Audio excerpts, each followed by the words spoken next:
মুর্শিদাবাদ জেলার প্রাচীন ঐতিহ্যমণ্ডিত কালী মন্দিরগুলির মধ্যে অন্যতম বহরমপুর থানার বিষ্ণুপুরের মা করুণাময়ী কালীবাড়ি।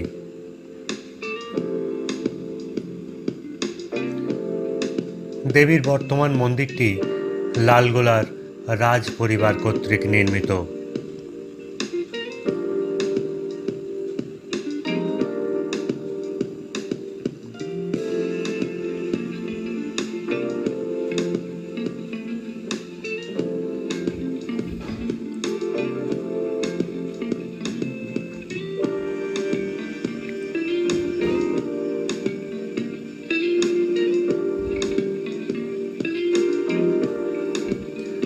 মন্দিরের ভিতর 4 হাত বিশিষ্ট দেবীর অর্ধাঙ্গ মূর্তি।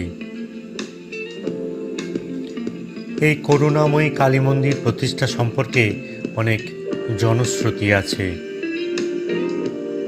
শোনা যায় মহারাষ্ট্র নিবাসী ব্রাহ্মণ কৃষ্ণানন্দ শর্মা কাজের অন্বেষণে নবাব সরফরাজ খাঁর আমলে মহারাষ্ট্র থেকে বাংলায় আসেন এবং কিছুদিন পর ইস্ট ইন্ডিয়া কোম্পানির কাশিমবাজার কুঠির গোমস্তা নিযুক্ত হন।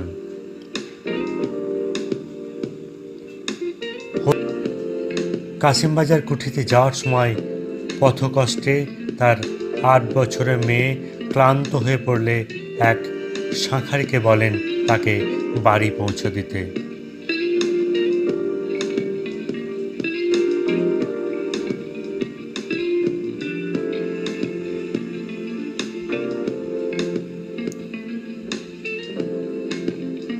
বিষ্ণুপুর বিলের পথ ধরে যাওয়ার সময় শাঁখারির কাছ থেকে শাঁখা পড়ে মেয়েটি বিষ্ণুপুর বিলে বিলীন হয়ে যায়।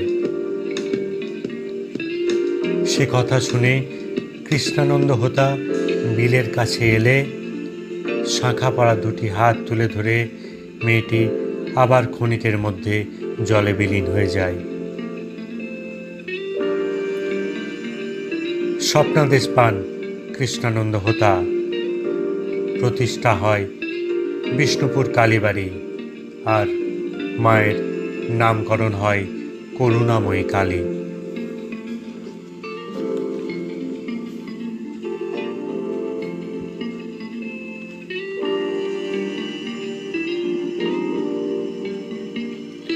দূর দূরান্ত থেকে অসংখ্য মানুষ আসেন মায়ের এই মাহাত্ম্য দর্শন করার জন্য।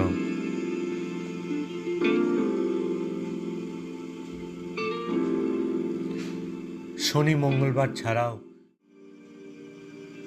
শুধুমাত্র মন্দিরের মাহাত্ম্যই নয়, হোতাবিলের প্রাকৃতিক সৌন্দর্য উপভোগ করার জন্য অসংখ্য মানুষ। পৌষ মাসে এই মন্দিরকে কেন্দ্র করে বিরাট মেলা বসে।